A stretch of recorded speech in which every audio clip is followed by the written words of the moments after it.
విభాగానికి ట్రెజరర్ని. ఈ exhibition stall organisers మేమంతా టీపీపీఎస్ ఆర్గనైజ్ చేస్తుంది. ప్రత్యేకంగా మేము ఒక స్టాల్ కేటాయించాము.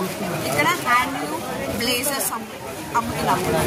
మేమే ఆర్డర్ ఇచ్చి మెటీరియల్ ఇచ్చి ఆర్డర్ ఇచ్చి మేమే ప్రత్యేకంగా ఈ ప్రోగ్రామ్ కోసం ఈ స్టాల్ మేము చేసాము. బ్లేజర్స్ అన్ని లైనింగ్ తో వస్తుందా? With stitching all with cotton lining ఏదో